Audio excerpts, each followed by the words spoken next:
Malien assalamu alaikum nga foli be malien bela jele mo be kan lamé ni wati na mali kono mali ko kan nga foli ba aw bela jele abalma gena aw dengue do mamadou jefa ouverture media kana ntengu jemukamu na be fuko o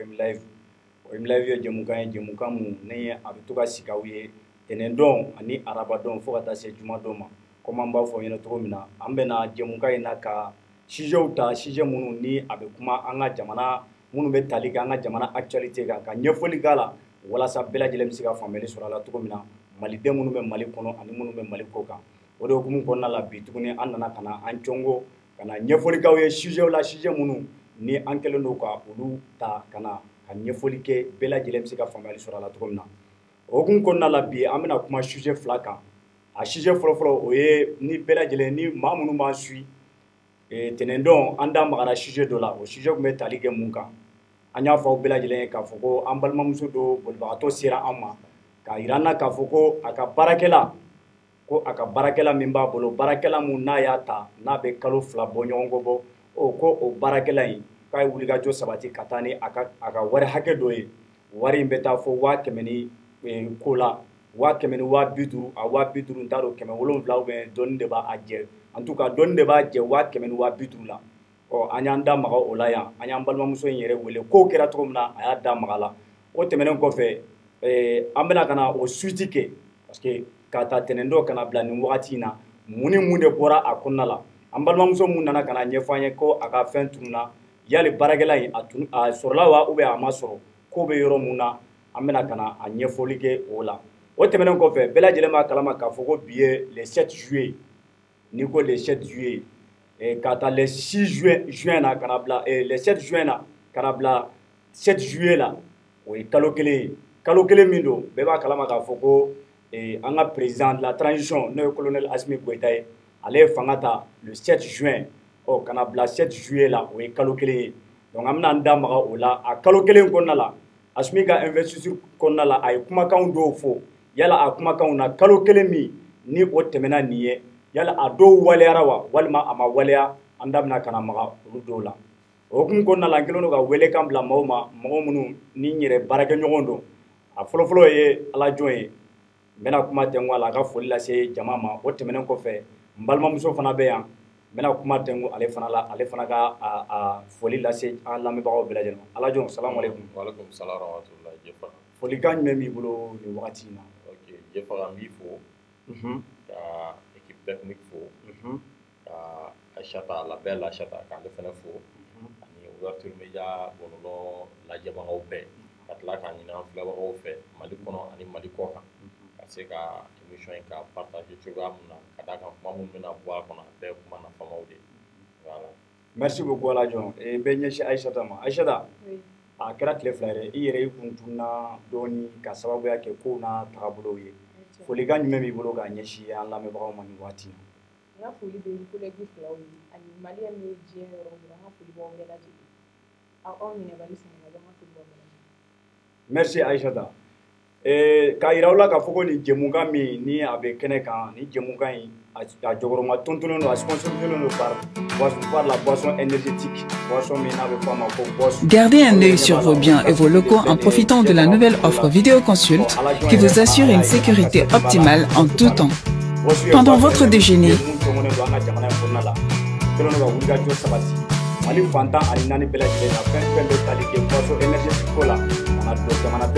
ou depuis votre bureau, ou alors à partir de votre voiture. Seulement 20 000 francs CFA par mois. Anga sujet nya fa yana to mina introduction la ambalma muso kunu atungula kana lundi atun sera amma ka irana ka foko aka barakela munna ayata na tumbe barake abulo ka be kalo fla bonyo ngombo o ko o barakela tunana aga war hake doyi wari ni mafle akoko wari mbeta wa keme ani wa biduru la awa biduru mimba jate teme keme wolon vlaka o amsi ga foko wa biduru wa keme ani wa biduru o anyambalma muso yere wele aya da do kuma la ka fen chaman fo mo ye famiyali sura la o temenen ko fe bi a y'an wele tuguni kibaruya dɔ sɔrɔla mun ye baarakɛla in ka dumuniko ye o kibaruya ye an ko a ka kan an ka limanaw de lakodɔnnenya la yan k'a yira u la k'a fɔ ko kow kɛra cogo min na ka ɲɛfɔli kɛ a suite bɛ yɔrɔ min na a ka kan a ye kumakan mun fɔ an ɲɛna a kana k'o kuma kelen fɔ tuguni an ka limanaw ye walasa u bɛ se ka faamuyali sɔrɔ ko in na ko in yɛrɛ tɛmɛna sira min fɛ an balimamuso in b'an bolo nin wagati in na an bɛna ɲininkali tɛnku a la ne ba salamu aleykum. Waalaikum salam warahmatullahi wabarakatuh. Somɔgɔw dun. Barase. Baasi tɛ yen. Baasi foyi tɛ n na. Lundi don n'o ye tɛnɛn dɔ ye. Awɔ. I tun wulila ka se anw ma k'a yira k'a fɔ ko i ka baarakɛla ni a tun b'i bolo fɛn fɛn kalo 2 bɔ ɲɔgɔn kɔ a b'o bɔ.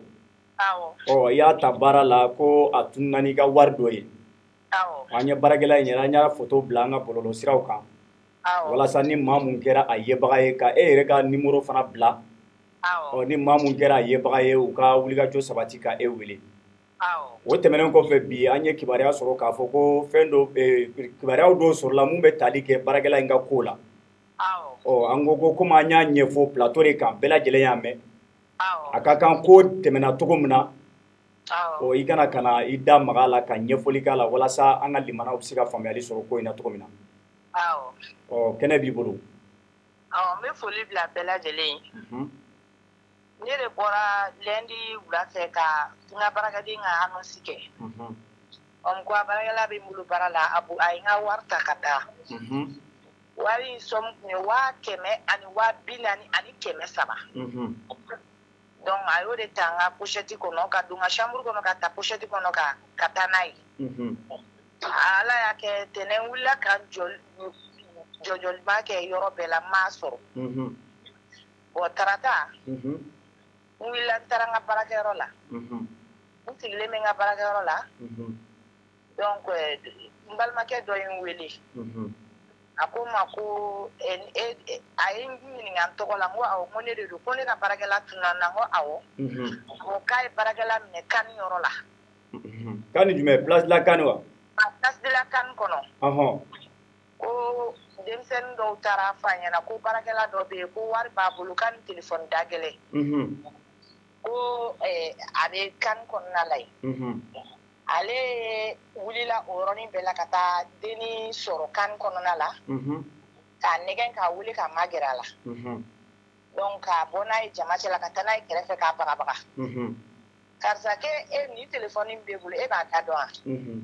A ko ayi ale t'a da dɔn ko wari min b'e bolo ko jɔn y'a d'i ma ko k'a ka patron de ye wari d'a ma ko k'a labila a ko nkalon don ko n'i ma tiɲɛ fɔ n ɲɛna i gosi f'i ka bo kɛ. A y'a nɛgɛ a ma sɔn min kɛ a ye tɛgɛɲɛ kelen t'a la.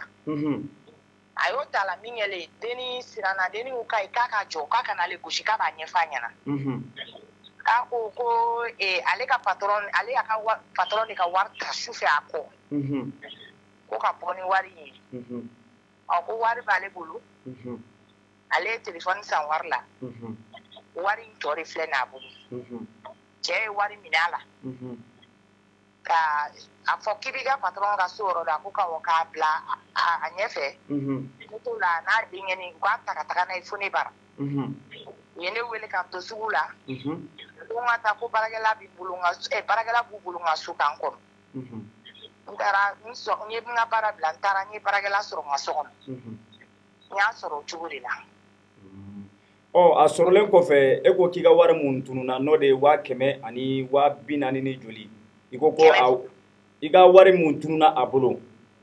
a sɔrɔlen kɔfɛ aw ye wulikajɔ sabati walasa k'a lajɛ ni wari in b'a bolo bɛ n'a t'a bolo wa ni wari in dafalen b'a bolo bɛ n'a dafalen t'a bolo. An ye wulikajɔ o yɔrɔnin bɛɛ la an taara n'a ye polisi la. Parce que ne cɛ y'a jira k'an ka taa n'a ye polisi la. N'u y'a bagabaga. Ni wari tɔ in bɛ yɔrɔ min na. A bɛ wari tɔ yɔrɔ fɔ.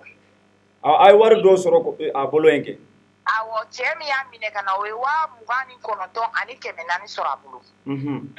Ji manani dɔ kɔnɔ. Ani téléphone kura kelen. O sera n'a ye an ma n'o ye an bolo. O y'o bɔ k'o di ne ma an taara n'a ye polisi la ka t'o yira polisi mɔgɔw la. Ka wari bɔ ka yira a la. Polisi mɔgɔw wulila ka a minɛ ka a bagabaga kosɛbɛ. a y'a yira polisi mɔgɔw la ko a kelen ma wari dun ko wari k'a ye wari tila n'a terimuso dɔ cɛ a y'o terimuso tɔgɔ fɔ polisi mɔgɔw ko terimuso k'a b'o yɔrɔ la ko k'a b'o yɔrɔ dɔn k'a b'o ka so yɔrɔ dɔn u ye mɔbili ta k'a bila mɔbili kɔnɔ ka taa n'a ye u taara o ɲini u y'o dennin ye u y'o fɛnɛ ta ka fara kan ka na n'a ye o dennin fɛnɛ kun 19 ani 900 100 de b'o jɛ 20 na o sɔrɔlo kun ani telefɔni kura kelen polisi y'o fɛnɛ bagabaga k'o b'o kun bon polisi ensuite polisi sɔrɔla k'a fɔ ko nin tɛ wari bɛɛ ko wari sɔngɔ ka ca nin ma bon a k'a fɔ hali bi ni wari tɔ bɛ yɔrɔ min na a y'a yira k'a fɔ k'a taara Maɲanbugu la k'a terimuso dɔ bɛ yen k'a ye 40 di o ma wari siri 2 d'o ma parce que wari kun sirilen don 20,000 o y'a sɔrɔ o kɛra 22h kuma polisi ko su kora ko mɔgɔ tɛ taa mɔgɔ minɛ su fɛ u b'a to sɔgɔmada joona u b'a garder u bolo sɔgɔma u bɛ togo nɔfɛ u y'a n'a ka terimuso in bɛɛ garder ka fɛn papier sɛbɛn k'a bila sɔgɔma u solila ka taa o fɛnɛ nɔfɛ fo Maɲanbugu la u taara o muso minɛ ka na u nana n'o ye u y'a ye u ka kuma u ye o bagabaga ka dennin bagabaga donc dennin ko k'ale siranna de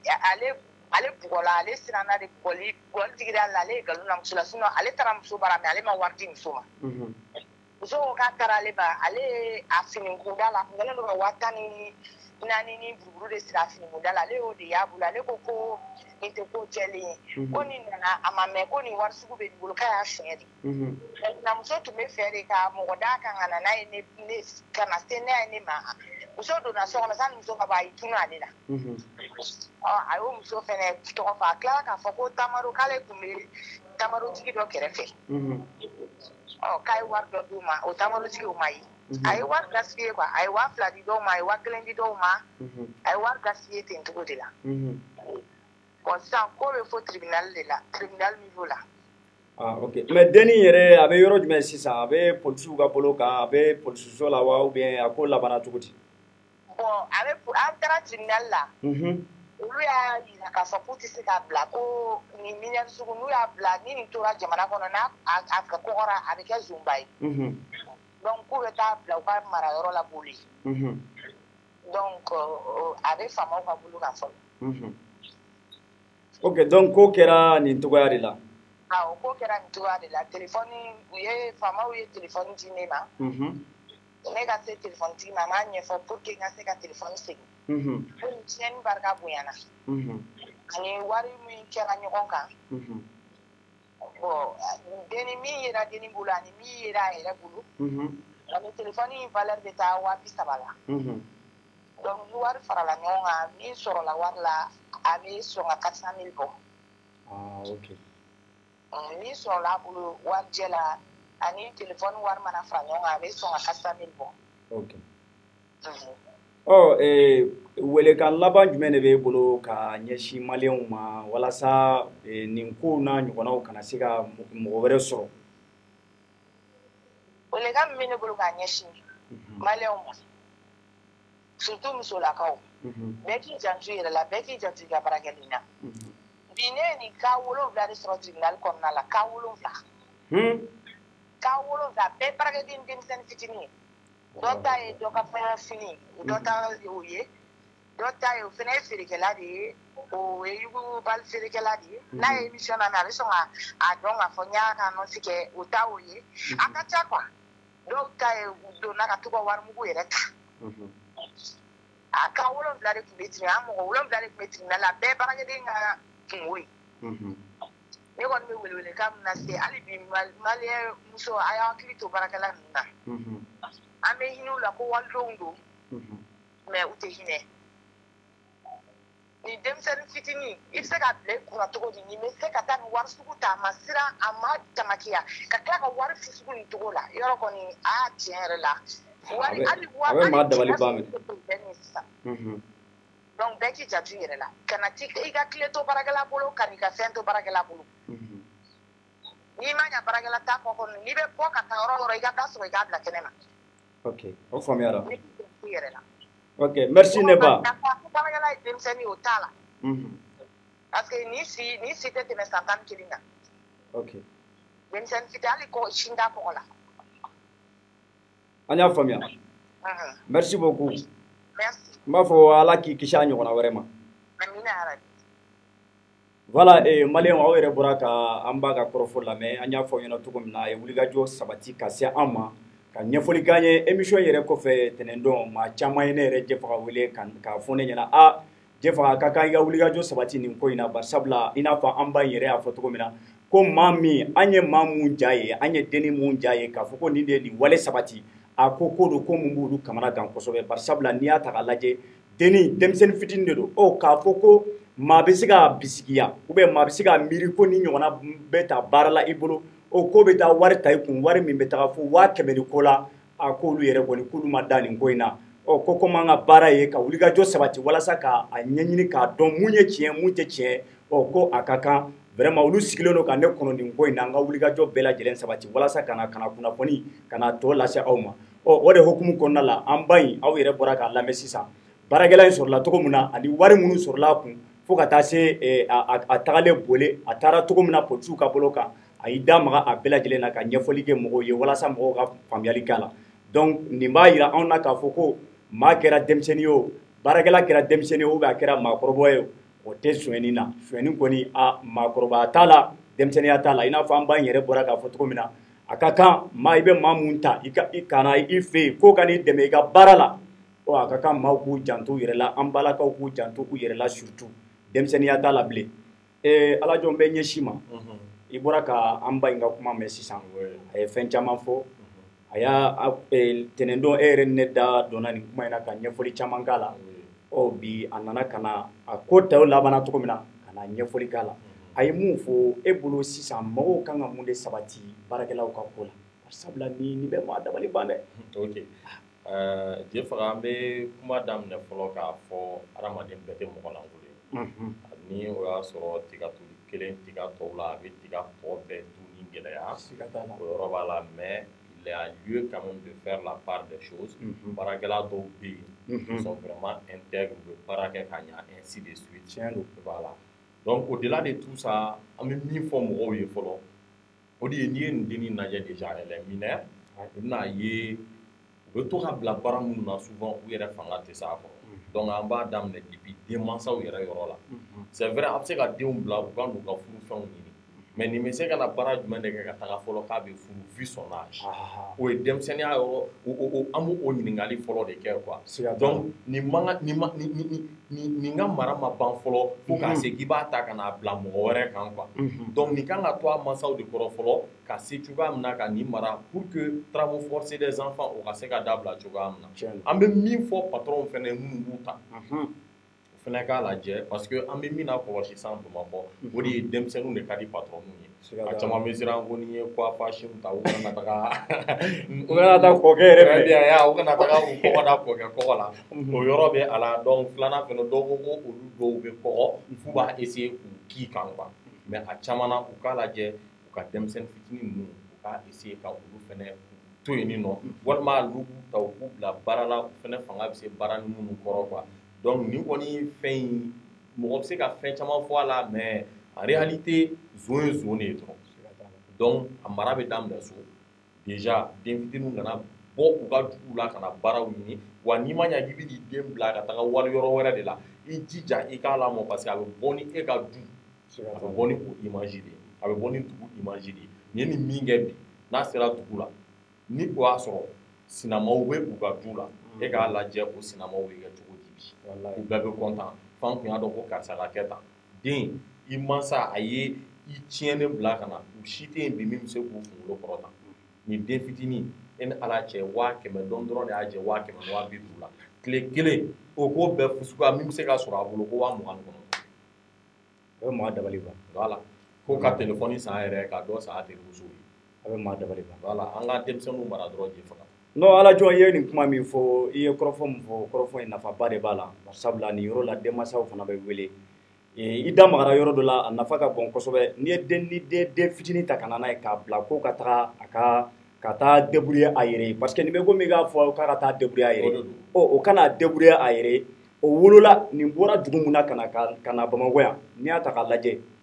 warimugu min ni nin taara n'a ye n bɛ se k'a fɔ a wolo ni bi cɛ n'a tɛ ɲɔgɔn kan mais je suppose que a wolo ni bi cɛ a ma deli ka ni ɲɔgɔnna warimugu y'a ɲɛ la donc denmisɛnnin de don o denmisɛnninya ni a ka mara ma dafa ni jogo dɔw bɛ n'olu ma don a la a bɛ kɛ sababu ye n'a ye fɛn dɔw ye don n'a nataw la c'est à dire a tɛgɛ bɛ se ka maga a la an tɛ yan k'a fɔ k'an bɛ baarakɛlaw lagosi komi i y'a fɔ cogo min na baarakɛlaw bɛɛ an balimaw de don an sinjiw de don u nakun tɛ dɔwɛrɛ ye ka na fɛn ɲini wa nin y'ale ni baarakɛla min fana ka patron ye fɛn ta k'a ɲɛsin a ma ni min man ɲi an b'a fɔ an bɛ na ni plateau kelen kan k'a ɲɛfɔ wa a man kan maa ka bin maa kan bari sabula an bɛɛ lajɛlen de dama ka kan vraiment ni explication ɲɛna kosɛbɛ n bɛ ɲɛsin Ayisa de ma Ayisa an bɔra ka an ba lamɛn sisan a ye fɛn caman fɔ aw minnu ye musolakaw ye généralement aw de bɛ baarakɛlaw ta u ni aw de bɛ ɲɔgɔn kan so kɔnɔ e bɛ se ka ladilikan jumɛn lase i balimamuso tɔw ma walasa ninnu n'a ɲɔgɔnnaw kana se ka waleya a ka sigida kɔnɔna la cogo min na. Ladilikan min bɛ ne bolo k'a lase n balimamusow ni n kɔrɔmusow ma baarakɛla ko la an bɛ baarakɛla ta k'an boloma dɛmɛ baara la parce que baara ka ca surtout minnu bɛ duba kɔnɔ baara tobili ninnu kɛ mais ne fɛ sisan u bɛ se ka baarakɛlaw bila mun ye minɛnko finiko dukɔnɔna baara ni kɛnɛmana baara ye min ye siyɔn kɔnɔna ye u k'o da sɔgɔ u yɛrɛ ka jija u ka se k'u ka ɲɛgɛnw k'u yɛrɛ u ka se k'u ka sokɔnɔnaw furan ka jɔsi u yɛrɛ parce que nin ko in na sisan a yirala de k'a fɔ ko baarakɛla taara wari de ta saki kɔnɔ so kɔnɔ mais est ce que ni baarakɛla tun ma don so kɔnɔ a bɛ se ka wari ta ɲininkali gɛlɛn voilà donc an bɛɛ k'an janto an si so kɔnɔna in na an k'o da sɔgɔ baarakɛlaw kana se yen parce que n'an cɛ si yɔrɔ de i b'a fɔ Alajɔ y'a fɔ cogoya min na kɔrɔbalen ninnu an bɛ s'u ɲɛ u kana na kɔgɔ da an cɛ kɔgɔ la mais Aïssatou est ce que mun bɛ na ni nin ye est ce que c'est pas parce que an fana an ka tiɲɛ dɔw fɔ ɲɔgɔn ɲɛna dɛ bi an bɛ sigida mun na bi an bɛ sigi minnu na n'i y'a ta k'a lajɛ an balakaw de y'aw ye dɛ mais fɛn caman bɛ yen aw yɛrɛ kelen don k'aw ban a waleyali ma k'a bɛɛ to baarakɛla ma voilà aw kelen don ka fɛn bɛɛ to yen k'a bɛɛ bila baarakɛlaw c'est à dire k'a bɛɛ di baarakɛlaw ma u ka waleya i n'a fɔ e yɛrɛ da magara mun na sisan est ce que baarakɛla kan ka don ka taa fɔ k'o kɛ ka so kɔnɔna ka t'o nettoyer wa an y'o de clarifier sisan n ko mun ye du kɔnɔna kɛnɛmana ni kɛnɛma baara ninnu minɛnko finiko yɔrɔ jɔsi ninnu u b'olu to kɛnɛmana baarakɛla ninnu na baarakɛlaw ka to ka kɛnɛmana baara kɛ mun ye i si so kɔnɔna ye ni cɛ bɛ si yɔrɔ min na u yɛrɛ k'u jija u la u k'o da sɔgɔ n'u bɛ bɔ ka taa yɔrɔ yɔrɔ la u ka taa n'u ka tile fɛ baarakɛla yɛrɛ ɲɛ kana da i si so kan donc n'i ka maramafɛn fɛn o fɛn n t'a dɔn n b'a fɔ cogo min na fɛn o fɛn ko valeur b'a la i b'o bila i ka so kɔnɔ depuis u na don u ka na don i si so kɔnɔ u ka baara ka dan kɛnɛmana ma dɔrɔn i yɛrɛ k'i jija hali ni sɛgɛnnen don o ye n'i cɛ ka yɔrɔ de i yɛrɛ k'i jija u la olu kana se yen u ɲɛ kana da kan u sen kana don sinon aw bɛ siran mun ɲɛ ka fɔ an bɛ se ka mun fara o kan kuma nafaba de bɛ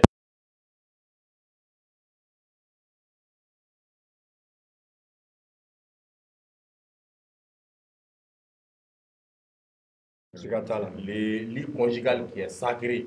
au plan fɛ sɛbaga ye dɔw ka baarakɛlaw de dɔw de n'u cɛ dalen bɛ to so kɔnɔ baarakɛla bɛ don a bɛ taga cimisɛnninw kɛ madamu ka ordre la donc i bɛ k'a ɲɛ waga ka se fɛn caman ma hali ni o y'a sɔrɔ muso in ta ma kɛ ten parce que elle a été claire l'autre jour a ko k'u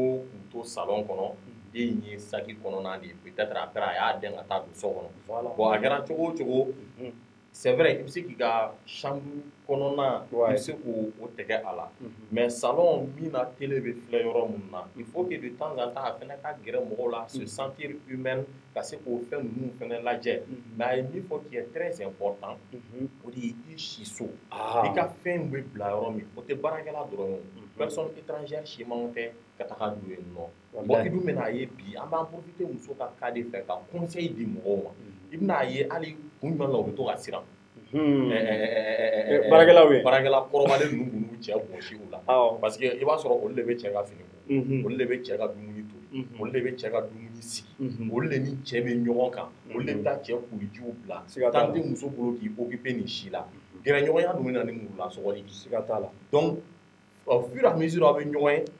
tinw bɛ don ɲɔgɔn na mais dɔw yɛrɛ t'i n'a cɛ wo ye o ko ka jɛ ni maquillage de a banna sinon aw bɛ kelen koyi a dɔw yɛrɛ ka kaɲi ni patron yɛrɛ i y'a faamuya non tiɲɛ don voilà an bɛ se k'o yɔrɔ dɔrɔn de fɔ k'a fara a kan non ala jo ni kuma ɲɛ tiɲɛ voilà Aïcha ta vraiment Aïcha i ye mun fɔ fana franchement i ka remarque y'a ɲɛna kojugu parce que aw de ye musolakaw ye an y'o de fɔ i da magara fɛn dɔ la i ni ala jɔn mun nafa b'a la kosɛbɛ o ye mun ye baarakɛlaw fana n'u nana baara la a ka kan maa minnu b'u ta u kan ka fɛn dɔ de kɛ walasa baarakɛlaw fana man ka kɛ maa ye maa minnu bɛ taa fo u yɛrɛ siso kɔnɔna la a man ka waleya mais bi ala jɔn ye kuma dɔ fɔ hali ni n tɛna fɛ k'o fɔ sa nka an ka tiɲɛ yɛrɛ fɔ an balakaw dɔw bɛ yen n b'a fɔ a bɛɛ dɛ dɔw bɛ yen olu saliya ka bon kosɛbɛ donc tellement que o saliya ka bon finalement hali u yɛrɛ wolodenw i bɛ taa sɔrɔ hali u bɛ den minnu yɛrɛ wolo o denw yɛrɛ tin min b'u ni baarakɛlaw yɛrɛ cɛ a t'olu n'u yɛrɛ cɛ ka sababuya kɛ olu yɛrɛ kɔni bolo c'est à dire olu kabiri olu ye baarakɛla dɔ dɔrɔn olu tɛgɛ bɔra fɛn bɛɛ la olu kan ka fɛn bɛɛ to baarakɛla de bolo baarakɛla de b'a occuper fɛn bɛɛ la donc a caman na a bɛ na ni degun ye wa denmansaw fana a y'aw janto a denw na a kana denw bila ka na k'a fɔ k'u kana wari ɲini na k'a sɔrɔ u si ma se hakɛ dɔ la u ma faamuyali sɔrɔ diɲɛlatigɛ tagabolo la surtout Bamako ye duguba de olu bɛ bɔ yɔrɔ mun na ka na yan u tɛ kelen ye u tagabolow tɛ kelen ye u tabiyaw tɛ kelen ye bon n'i ye denkɛrɛnin fitinin bila ka na den mun n'a tɛ fɛn caman dɔn a bɛ kɛ sababu ye c'est-à-dire yan'ale ka se ka adapter yan système na a bɛ gɛlɛya a bolo kosɛbɛ nka n'a a si avancé len don a ka ca ala fɛ n'a nana fɛn caman bɛ yen a bɛ gɛlɛya a bolo daminɛ la nka a bɛ tila ka ɲɛnabɔ kɔfɛ donc ni ne tun b'an bolo ka a ɲɛfɔ aw ye sujet fɔlɔ la an bɛ taa sujet filanan la sujet filanan n y'a fɔ aw ɲɛna k'a fɔ ko colonel Asimi Goïta ni ale ye président de la transition ye an bɛ wagati min na i ko bi a kɛlen président de la transition ye a ka investiture ni wagati cɛ a bɛ taa kalo kelen na ni mɔgɔw hakili b'a la kosɛbɛ a ka investiture kɛra le 7 juin n'i y'a ta du 7 juin au 7 juillet o ye kalo kelen ye o kalo kelen kɔnɔna la Asimi don min na a ka investiture kɛra a y'a da maga fɛn caman na a ye kumakan caman fɔ k'a fɔ ko nin transition mun n'olu nana u ma wulikajɔ sabati a la dɔwɛrɛ kama par sabula maa mun tun bɛ yen yanni ale Asimi yɛrɛ ka na ko olu maaw tun bɛ ka fɛn dɔw de waleya minnu man ɲi o de y'a to olu ye wulikajɔ sabati walasa ka u yɛrɛ assumer k'u ka responsabilité ko k'a assumer donc o de hukumu kɔnɔna la an y'a ye Bandaw kɔni n'ale tun ye président de la transition ye ale kɔni wulila ka bɔ yen ani a ka marabolo ɲɛmɔgɔ n'o tun ye Moktar Wali ye olu labɔ yen ka sababuya kɛ o ye wulikajɔ sabati k'u bɔ Bamako yan ka taa n'u ye Kati o hukumu kɔnɔna la démission nana ka na don a la o kɔfɛ Asimi yɛrɛ ale investira ka kɛ ale tun ye vice président de donc a nana yɛrɛ sɔrɔ président yɛrɛ la président de la transition an bɛ camancɛ fanga min na ale de y'o ɲɛmɔgɔ ye don min na a ka investiture kɛra a ye fɛn caman fɔ a y'a jira k'a fɔ ko a ka kan an ka yɛlɛma don an ka tagabolow la bari sabula n'i ye Mali ta k'a lajɛ yɛlɛma ko minnu tun bɛ waleya lawale ko k'a lajɛ ko ka fɛn caman b'u la a dɔw ye jumɛn ye a y'a jira a ka kɔrɔfɔ kɔnɔna la k'a fɔ ko hali fond de souveraineté min yɛrɛ n'a bɛ di président ma ni a bɛ taga an ka miliyɔn 150 ɲɔgɔnna la ko ka dɔ bɔ o fond de souveraineté la wa ko dɔ bɔlen a la o dɔrɔn tɛ dɛ wari min n'a bɛ bɔ a la ko ka wulikajɔ sabati ka taga maliden minnu bɛ ala ye maliden minnu sigiyɔrɔ bɛn yɔrɔ la yɔrɔ minnu ni u ni fɛnw ka jan ɲɔgɔn na kosɛbɛ ka wulikajɔ sabati olu kɛrɛfɛ walasa dɔgɔtɔrɔsow fo ka taa se foragew ma fo ka taa se kalankɛyɔrɔw ma ka a wariw don olu la walasa olu fana bɛ se ka lafiya sɔrɔ cogo min na bari sabula maliden bɛɛ ka kan Mali ka sɔrɔ la o tɛmɛnen kɔfɛ a da magara accord fana la a ko accord min filɛ nin ye ko bɛna accord ko bɛna appliquer ko mais de façon intelligente a y'o de fɔ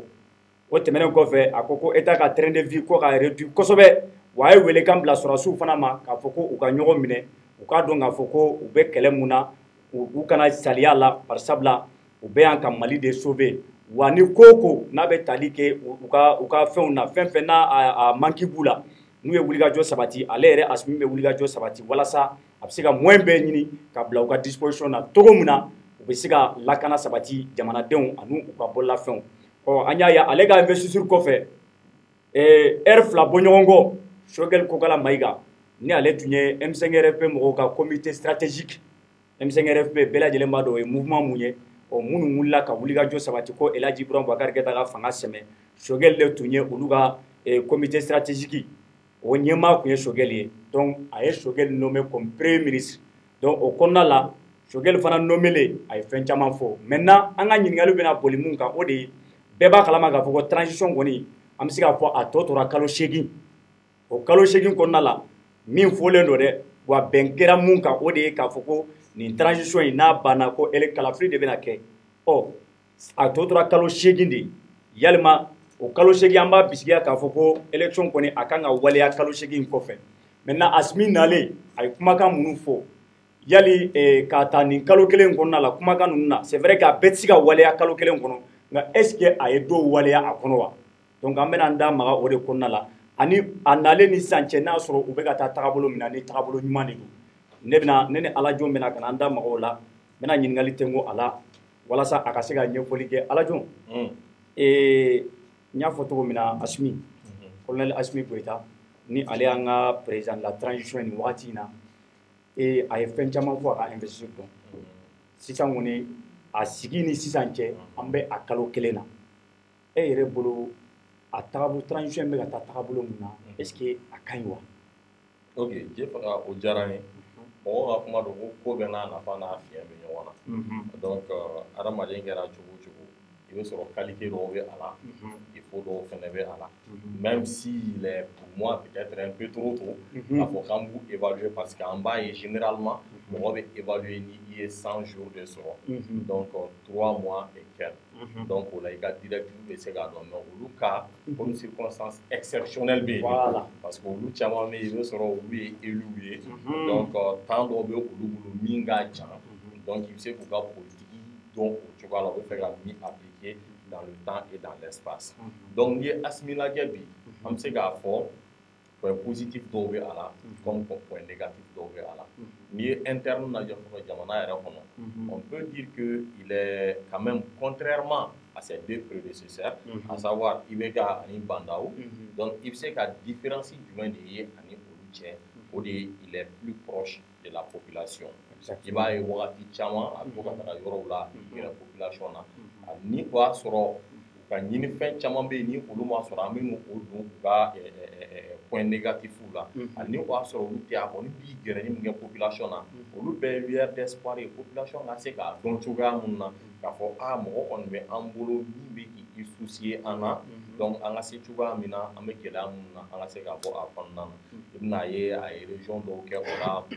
tel que Kulukoro fila hali kunu a kun kan ka kɛ Mopti donc i bɛna ye a ta balontan yɔrɔ ninnu na parce que Mali ka ligue tun bɛ yen ligue malienne tun bɛ yen n'i ma fili Coupe du Mali très bien Coupe du Mali donc a bɛ taga olu fɛn ninnu na donc en bref il est très très proche de la population n'i y'a ye fɛnɛ diplomatiquement il a aussi gagné des points là-bas parce que le fait que Abdoulaye Diop yɛrɛ nana fɔlɔ o bɛ fɛn caman yira parce que i bɛna ye accord caman bɛ yen Mali ni partenaires cɛ i bɛ ka wagati Abdoulaye Diop sɔrɔla a caman signé la hali accord mun yɛrɛ an bɛ accord de la paix ou bien accord pour la paix la réconciliation issue du processus d'Alger donc ale sɔrɔla olu ɲɔgɔnna ninnu caman na i dun y'a ye Mali partenaires caman bɛ yen ni nɔ minnu bɛ fɛ bi an ka accord caman bɛ olu ka se ka appliquer donc i bɛna ye ni Abdoulaye Diop nana o la c'est un signal fort à l'endroit de nos partenaires k'a yiru la a ye min fɔ a ka investiture don ni o ye k'a jira Mali b'a ka engagement internationaux bɛɛ tenu donc i bɛna ye a bɛ o sira kan au-delà de tout ça an ye Macron ye wagati dɔ la le président français a tun ye menaces dɔw kɛ a bɛna a ka soldats retirer fɛn caman donc on a vu quand même un président Assimi a ma jaabi a ma foyi et par la suite des propos Assimi yɛrɛ ye émissaire bila ka na ka se ka na kuma ɲɔgɔn kɛ bɛn u ka bɛn fɛnw na donc Macron sera ka affront a sera k'o laver cogoya sugu dɔ la ka se ka formule dɔw sɔrɔ ka se k'u maintenir cogoya min na i bɛna ye a ye olu succès ninnu an bɛ se k'a fɔ indéniablement a ye olu sɔrɔ a bɛ se ka kɛ n da ma se ka s'a bɛɛ ma mais i bɛna ye défaut dɔw fɛnɛ bɛ u la u kan ka cogoya min na ka fɛn minnu ka olu tire o rectifier yanni a ka taga yɔrɔ jan parce que ni i nana lajɛ bi tout devient cher au Mali le panier de la ménagère quand même mɔgɔ tɛ se ka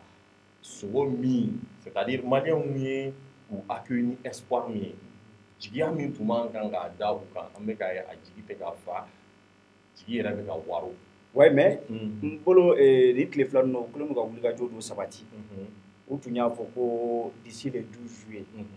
ko mun ye sogoko ye ko dɔ bɛna bɔ o tile la kosɛbɛ parce que ɲɛ b'a la ministre de je crois que c'est le ministre du commerce et d'industrie. Je pense que ale yɛrɛ ni syndicat dɔ ye ɲɔgɔn ye kuma ɲɔgɔnyara walasa mun ye sogo gɛlɛya ye parce que an yɛrɛ y'a fɔ ko cherté de vie bɛ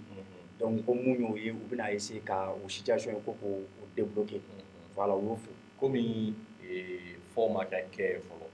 donc an bɛ ka kuma a ka 1 mois in de kan peut-être olu fɛn minnu bɛna kɛ n'o daminɛra o bɛ se ka don 2e mois de kɔnɔ siga t'a la a ka 1 mois kɔni kɔnɔna na an ye min ye an bɛ an da don o la fɔlɔ parce que n'i nana lajɛ cherté de la vie bɛ yen nɔ fɛn foyi tɛ yen nɔ ko min ka nɔgɔn an dun hakili la i bɛ ka kɛlɛkunba dɔ kɛra maliyɛn majorité fɛ o kɛra gɛlɛya yɔrɔ yurugu yɔrɔ laisser aller ani fɛn caman bɛ yen nɔ donc yanni n ka don point négatif la ka avancer i bɛna ye hali u ka point positif la an b'a ye la justice est en marche voilà mɔgɔlankolon caman bɛ yen minnu bɛ ka minɛ a kɛra même la loi sur la cybercriminalité ni yɛrɛ fɛn na 2019 i b'a ye o bɛ ka appliquer sisan nɔ mɔgɔ caman bɛ yen olu bɛ ka inquiéter an y'a ye mɔgɔ dɔw tɔgɔ fɔra fanga la notamment le fils de l'ancien président Karim Keita an y'a ye olu caman bɛ yen nɔ bi mandat d'arrêt international dalen don o kan donc o n'a ɲɔgɔnna caman san n bɛ segin ka na halisa point négatif kɔnɔ parce que n bɛ k'a ta o cas par cas o la n y'a fɔ kuma la a bɛ se ka ɲɛ min ɲinɛ yɔrɔ dɔw kɔ donc n'i ye cherté de la vie lajɛ parce que maliyɛn n'i bɛ fɛ ka jamana mara fɛn damadɔ bɛ yen nɔ i b'i jija jɛ faga olu de ka ɲɛnabɔ lakana b'o la baloko b'o la kɛnɛya b'o la bon donc ni mɔgɔ min ni i falen don i b'a ye dusu kɔni caman bɛ bɔ dusu ka bɔli la jɛ faga ale yɛrɛ filɛ ni kɔngɔ b'i la ni mɔgɔ ye tulonkɛ k'i fɛ a bɛ digi ayi ne tɛ mɔgɔ lamɛn o la yɛrɛ donc bon e bɛ cogo min bɛɛ b'o cogoya kelen na donc n'a fɔra fɛn bɛɛ da bɛ ka gɛlɛya malo da bɛ ka gɛlɛya sogo min ye nécessité ça devient luxe do Mali la mais ça devient encore beaucoup plus un luxe ka tɛmɛ fɔlɔ ta kan n'i nana lajɛ siman o y'a to 18 na fo ka taga 24 na la tonne donc olu ye fɛnw ye u kan ka k'u jija joona ka fɛnw siri min dan na yanni maliyɛn damadɔ minnu bɛ yen ni olu ka danaya b'u kan o danaya fɛnɛ kana waaw i bɛ ka tagali kunba dɔ fɛnɛ kɛra article 39 voilà les enseignants o appliquer baliya ye donc ni tun ye enseignants ka syndicat lajɛ bi n'i bɛ ka ye kɛlɛ min daminɛ a b'i n'a fɔ u bɛ fɛ ka segin a kɛlɛ kɔrɔ ma donc o tɛ ɲuman ye transition ma parce que n'an y'a lajɛ Choguel Kogala Mayiga ale yɛrɛ min ye marabolo ɲɛmɔgɔ ye bi hakili la enseignants ka syndicat tun représenté le don M5 kɔnɔ siga t'a la olu yɛrɛ ka points na demandé i bɛ ka fɛ c'était l'application de l'article d'ailleurs, Rebecca même a déclaré ça, il a même dit que bon, l'article 39, dès aujourd'hui, donne l'ordre au Premier ministre de l'appliquer. Bon, donc, ni a fɔra ale yɛrɛ bɛ marabolo ɲɛmɔgɔya la o ko bɛ ka tila ka tergiverser cogo sugu dɔ la a bɛ mɔgɔninfin dun dabali ban jamana kɔnɔna na l'éducation est l'un des droits fondamentaux n'i ye mɔgɔninfin bali kalan na a bɛ i n'a fɔ i y'a tigi faga de bon donc olu jija o fɛn min ye i bɛ ka sɔrɔ ka enseignants k'u ka syndicats minimiser u k'u jija a simi ni Choguel bɛɛ o fili kelen kana se ka u sɔrɔ cogoya min na donc sur le plan sécuritaire i bɛna ye quand même il y a moins d'attaques ka tɛmɛ fɔlɔ kan donc an bɛ se ka fɔ peut-être u ye stratégie min kɛ ka administration caman militariser a n'o y'a sɔrɔ an caman fɛla tɛ an bɛ se ka ŋaniya k'a fɔ ko o nɔ dɔ bɛ a la même si a bɛ se ka kɛ lien tɛ u ni ɲɔgɔn cɛ an kɔni b'a dɔn il y a moins d'attaques ka tɛmɛ fɔlɔ kan donc n bɛ se ka min fɔ transition na fɔlɔ i ka ɲininkali la o ye nin ye en attendant n'o y'a sɔrɔ ɲininkali wɛrɛ b'i bolo. Voilà ɲininkali wɛrɛ bɛ yen o ɲininkali ye mun ye an y'a fɔ cogo min na i b'a dɔn transition in a fɔra ko ni transition banna kalafili de kan kɛ parce que an bɛ wagati min na nin ye temps exceptionnel de nin ye camancɛ fanga ye régime b'an kunna c'est pas un régime démocratique parce que mɔgɔ min b'an kunna bi maa ma kala fila ye ka kɛ président ye donc transition in dun a fɔra ko n'a bɛna laban kalafili de bɛna kɛ bon ni dun y'a ta k'a lajɛ an ni kalafili yɛrɛ cɛ parce que i da magara fɛn caman na c'est vrai que u b'o k'olu bɛɛ waleya maintenant est-ce que kalafili tɔ min tora transition tɔ min tora kalo 8 parce que an bɛ se k'a fɔ 8 de san a tora kalo 8 min na est-ce que nin kalo kelen kɔnɔna la u ye démarches do parce que ne tɛ k'a ye tiɲɛ yɛrɛ la n'a sɔrɔ u ye démarches do mener a kɔnɔna la ni min b'a jira k'a fɔ ko tiɲɛ yɛrɛ la u kɔni ye fɛn caman fɔ parce que hali CEDEAO mɔgɔw nalen ka na Choguel yɛrɛ ɲininka Choguel y'a jira k'a fɔ ko effectivement kalafili ka a bɛ tenu Mais vu que tant to mancha et puis en plus a fora ko ka organe do bila 5 ans no organe unique ko ka seni ko boy ka ke organe unique est-ce que kalo mun to tora vu que dialogue national inclusif là a recommandation là a fora ko organe unique mbe bila ka be la barak sans sari sans sabari konna la wala sa ka sika bila 5 ans o ni dun to tora kalo segini est-ce que amina sika fo kam organe unique bila 5 ans ni wakati na ni kalo segina ou bien kasi ka élection organisée ou bien en mettant sénini parce que élection ko kuma inde be sénat ou bien transition na prolonger de wa amasi ka o ni fam bon à cœur vaillant il y a rien d'impossible ça c'est vrai o de tient ni igneshi mbara mi ma le Mali quand même am se ga fo c'est un pays qui regorge beaucoup de cadres na y mo chama be on a beaucoup de technocrates mo chama be mu kanda la se ga plan na mo para se ga keni donc me faire mira o organi a se ka sigio na akadu ba sigi ni soro asigi ko barageni o de yi taro ni seni de remember ko to yelama ça c'est fort possible ou bien nous nani organi wore de ka seni ere débarrasser ka bola totalement tout ça c'est possible nga fene se ka ke ala vu que le temps imparti quand même voilà est un peu éphémère donc après ka ke se ka tagani élection cogoya kɔrɔ ye mais i bɛ sɔrɔ u bɛ se ka fanga caman sama hali ka bɔ administration territoriale bolo ka se ka seni yɛrɛ remember mɔgɔw bɛ ka ɲuguni min kɛ seni na o ɲuguni ka se ka bila kɛrɛfɛ seni ka se cogoya min na ka tɛmɛ ni a ka baara ye parce que y a beaucoup à faire hali a bɛ fɔ ko liste électorale kan ka réviser donc an ɲɛ tɛ fɛn na dans ce sens ni dun y'a ye a bɛ i n'a fɔ u bɛ fɛ dɔrɔn ka fɛn bɛɛ kɛ ka élection in kɛ a bɛ i n'a fɔ c'est une épine min b'u sen na parce que tu vois mais aussi on part vite en besoin les mouillés morts au fil et ça peut aboutir à une éventuelle crise parce que il n'a pas mal pour voter c'est parce que liste électorale mais en boulot à coroner l'eau à te réviser à te foucher bon donc nous au marqué il n'a les candidats malheureux quand même aura quelque chose à dire ça c'est surtout n'a ira qu'à fort pour aller nous pouvoir pour défendre les faits donc jija élection koma ni organe unique mati ka se cogoya min na ka seni remember ka se dugu min maliyɛnw na voilà ka pouvoir caman sama ka bɔ administration territoriale bolo parce que i bɛna ye administration territoriale kɔni a fanga ka bon kosɛbɛ Mali élection na i bɛna ye olu de fɛnɛ ale contrôle do gouvernement fɛ donc a caman na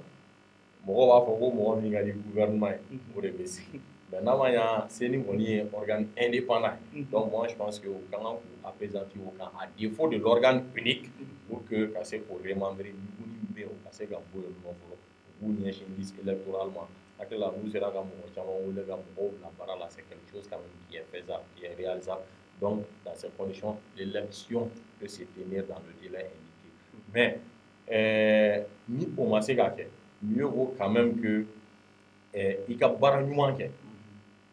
wakati jan kɔnɔ o ka fisa i ka baara kolon kɛ wakati surunin kɔnɔ k'a kɛ dɔrɔn k'a bɔ yen nɔ i yɛrɛ b'a dɔn n'i taara problème min na le Mali n'a plus besoin de crise an mago tɛ crise wɛrɛ la bilen donc ni a ma se k'a kɛ a kɔnɔ le Mali a toujours un pays de dialogue s'il y a lieu maintenant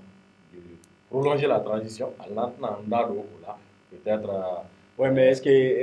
que la transition pourrait être prolongée vu que déjà on constate déjà la réaction des politiciens yɛrɛ ɲɛ b'a la u bɛ ka fan bɛɛ kɛ kabiri sisan u bɛ ka essayer ka mise en garde kɛ u dɔw sɔminen don o la voilà donc u bɛ ka mise en garde kɛ k'a fɔ ko Choguel ninnu ni fɛnw bɛ ka taa cogo min na surtout que Choguel kumalen assise nationale kan ko n'i ko k'i bɛ assise nationale waleya kalo damadɔni min tora ko non ko c'est à dire o b'a yira de k'a fɔ k'u b'a fɛ ka transition kɔnɔ voilà donc voilà n y'a fɔ cogo min fɛn bɛɛ bɛ dépend formule de la ani confiance ni an maliyɛnw n'an sera ka da ɲɔgɔn na politiciens ka se ka da ɲɔgɔn na jamana dirigebagaw ni dirigelenw ka se ka da ɲɔgɔn na i bɛna ye fɛn caman bɛ an bɛ se ka pan o kunna mais ni caman bɛ yen nɔ dannabaliya de don et c'est faisable l'élection est faisable et puis s'il y a lieu même de prolonger la transition a doit sɔrɔ ne yɛrɛ min filɛ ne fɛ la personnellement mais mesures d'exception période d'exception il faut des mesures d'exception donc ça aussi c'est faisable mais il faut au préalable quand même instaurer une confiance entre les Maliens pour que ça puisse se faire. Merci beaucoup Abdraman et j'espère que Mamoudou Mega Lamé ou Famille Suranga Bichije nous flala Kosovo et kumakan laban yani nga émission datu. OK, je ferai mais c'est nga ina fonya dam ne ifuli la i ka wulu la ani invité ni i ka OM live kan ka se ka baro k'a kan cogoya min na n'o y'a sɔrɔ Aïcha fɛnɛ bougera parce que an n'ale tun bɛ an bɛ Aïcha fɛnɛ fo donc ka équipe technique fo ka tila ka maliyɛn bɛɛ lajɛlen fo ka tila k'u invité vraiment boisson boss voilà u yɛrɛ ɲɛ b'a la o yɔrɔ aw tɛ jɛ faga ye ka fugulan don a kun na kuma bɛɛ nka bi a bɛ n kun na dɛ ka sababuya kɛ nin boisson in de ye bon l'autre jour Aïcha tun ye dɔɔnin di ne ma tun fari man di ma vraiment a nana a y'a